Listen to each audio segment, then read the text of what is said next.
নমস্কার বন্ধুরা, আমি সংযুক্তা কিচেন অ্যান্ড ব্লগে তোমাদের সবাইকে স্বাগত আর অনেক অনেক ভালোবাসা জানিয়ে আজকের ভিডিওটা শুরু করছি। বন্ধুরা, এটা আমার কিচেন অ্যান্ড কুকিং রিলেটেড একটা চ্যানেল। আমি রান্না করতে ভীষণ ভালোবাসি এবং রান্নাঘর গোছাতে, রান্না করে সবাইকে খাওয়াতে ভীষণ ভালোবাসি। সেই জন্যই আমি এই কুকিং অ্যান্ড কিচেন রিলেটেড এই চ্যানেলটা আমি ক্রিয়েট করেছি এবং আজকে আমার ফার্স্ট চ্যানেল ক্রিয়েট করেছি। তো আজকেই ভাবলাম তাই তোমাদের সঙ্গে কিছু একটা শেয়ার করি। তো গ্যালারি ঘাঁটতে আজকে এই সকালবেলায় পার্সেলটা এসেছিলো, সেটার আমি একটা ভিডিও করে রেখেছিলাম। তো সেটারই আনবক্সিং ভিডিওটা তোমাদের সঙ্গে আজকে শেয়ার করছি। তো অবশ্যই তোমরা আমার পাশে থেকো, ভালোবাসা দিও। আর আমার ভিডিওটা কেমন লাগলো অবশ্যই কমেন্ট করো, লাইক করো। আর হ্যাঁ, অবশ্যই আমার পাশে থেকো, আমার চ্যানেলটাকে সাবস্ক্রাইব করে দিও। তোমাদের ভালোবাসা, তোমাদের আশীর্বাদের আমার ভীষণ প্রয়োজন। তোমাদের ভালোবাসা ছাড়া আমি কখনোই এগোতে পারবো না। তাই আমি যদি আগামী দিনে এগোতে চাই, তা অবশ্যই তোমাদেরকে সাথে নিয়ে আমার এগোতে হবে। তাই বন্ধুরা, সবার কাছে আমি হাত জোর করে অনুরোধ করবো, সবাই আমার পাশে থেকে ভালোবাসা দিও। তো দেখো বন্ধুরা, সকালবেলায় আমি অনলাইন থেকে একটা অর্ডার করেছিলাম, একটা পার্সেল। তো দেখতেই পাচ্ছ এখানে কন্টেনার সেট রয়েছে, এগুলো কিচেন কন্টেনার সেট। এখানে 10-20-20টা কিচেন কন্টেনার রয়েছে। এগুলো আমি রান্নাঘরের জন্য অর্ডার করেছিলাম। তো আমি অনেক দিন আগেই অর্ডার করেছিলাম, প্রায় 3-4 দিন আগেই অর্ডার করেছিলাম। তো আমি টুকিটাকি অনলাইন মার্কেটিং কম বেশি করি, দোকান থেকেও কিনি, বাজার থেকেও কিনি, আবার অনলাইন থেকেও আমি টুকিটাকি মার্কেটিং করি। আমার ভীষণ মার্কেটিং করতে, শপিং করতে ভালো লাগে। স্পেশালি আমি রান্নাঘরের জিনিসপত্র কিনতে বেশি ভালোবাসি। আস্তে আস্তে তোমরা আমার ভিডিওগুলোতে সব দেখতে পাবে, জানতে পারবে যে আমি আসলে কী পছন্দ করি, কী ভালোবাসি, আর কেনই বা আমি এই চ্যানেলটা খুললাম, সবটাই তোমাদের সঙ্গে আস্তে আস্তে শেয়ার করব। তো দেখো বন্ধুরা, তো পার্সেলটা আমি আনবক্সিং করে ফেলেছি। দেখো এখানে প্রত্যেকটা বাস্কের মধ্যে, মানে প্রত্যেকটা কোটোর মধ্যে একটা একটা করে ঢাকনা দেওয়া রয়েছে। আর ভীষণ টাইট ছিল, আমি খুলতেই পারছিলাম না। হাত দিয়ে অনেক কষ্ট করে টেনে টুনে এক একটা করে খুলছিলাম, যেহেতু একদম নতুন, একটার সঙ্গে আর একটা একদম লেগে গিয়েছিল, কিছুতেই খুলতে পারছিলাম না। প্রথমে তো ভাবলাম আমি খুলতেই পারবো না, তারপরে আস্তে আস্তে চেষ্টা করে করে খোলার চেষ্টা করলাম। বন্ধুরা, লাস্টে তো ধৈর্যই হারিয়ে ফেলছিলাম, মনে হচ্ছিলো খুলতেই পারবো না, হাতটা কেটে যাবে। তো দেখো, একটা একটা করে সমস্ত পার্সেলগুলো আনবক্সিং করে ফেলছি আমি। তো চেষ্টা চালিয়ে যাচ্ছি, হাল ছাড়িনি। হাতে প্রচণ্ড লাগছিলো, ব্যথা করছিল, তবুও আমি চেষ্টা করে যাচ্ছিলাম। প্রত্যেকটা বাস্ককে আলাদা করতে হবে, কিন্তু লাস্টে হাতে এতটাই ব্যথা করছিল, লাস্টে আমি হাল ছেড়ে দিলাম। লাস্টে আমার দিদি হাত লাগালো, ও আর একটা সাইডে আরও কিছু বাস্ক, মানে আরও কিছু কোটো খুলতে শুরু করে দিল।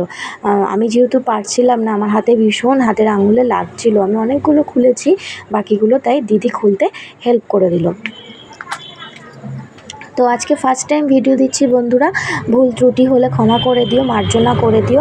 আস্তে আস্তে যত দিন যাবে তত আমি চেষ্টা করব আমার ভিডিও কোয়ালিটি এবং ভিডিও কন্টেন্টকে আরও ইমপ্রুভ করার চেষ্টা করব। তোমরা পাশে থাকলে, ভালোবাসা দিলে সব কিছুই সম্ভব বন্ধুরা।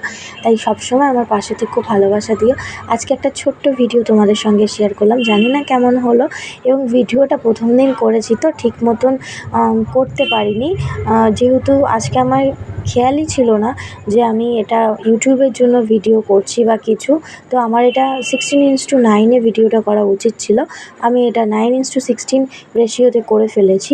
তো নেক্সট টাইম থেকে আর এই অসুবিধাটা হবে না। নেক্সট টাইম থেকে আমি সব সময় রেশিও মাথায় রেখে করব।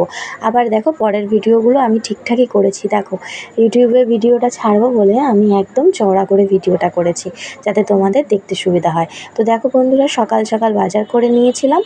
তো এই সবজিগুলো একদম টাটকা ফ্রেশ সবজি। আমাদের একজন সবজি কাকু আছে, একজন না, বেশ কয়েকজন কাকুই আছে যারা প্রত্যেক দিনই আমাদের বাড়িতে আসেন। প্রত্যেকের সাথেই খুব ভালো সম্পর্ক।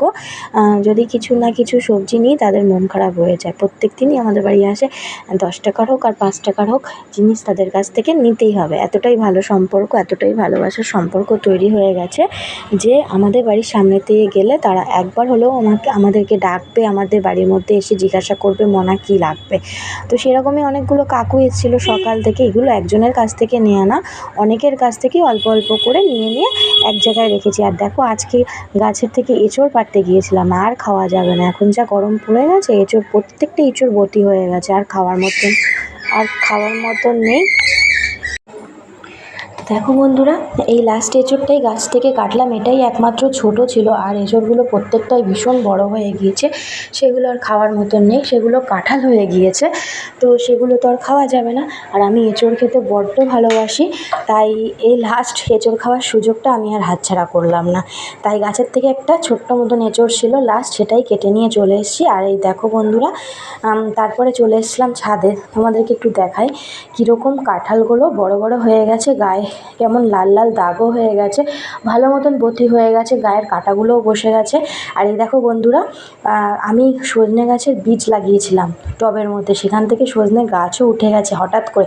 আমি খেয়ালই করিনি যে গাছ সত্যি সত্যি উঠে গেছে। আমি জাস্ট এমনি বীজগুলোকে কুড়িয়ে পেয়েছিলাম, পাশের বাড়ির থেকে ঝড়ে উড়ে এসে আমাদের বাড়িতে একটা সজনে গাছের ডাল পড়েছিল, তো তাতে কয়েকটা সজনে ছিল, সেই সজনে আমি শুকিয়ে সেই বীজগুলোকে লাগিয়েছিলাম টবের মধ্যে। আমি বুঝতেই পারিনি যে সত্যি সত্যি গাছ উঠে যাবে।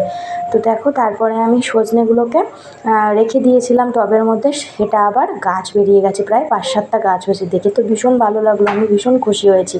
আর এদিকে দেখো, আজকে একটা না দুটো আজকে কাঁঠাল কেটে রাখা হবে, একটা আমাদের জন্য আর একটা আমাদের এক রিলেটিভের জন্য, সেটাই দেখছিলাম।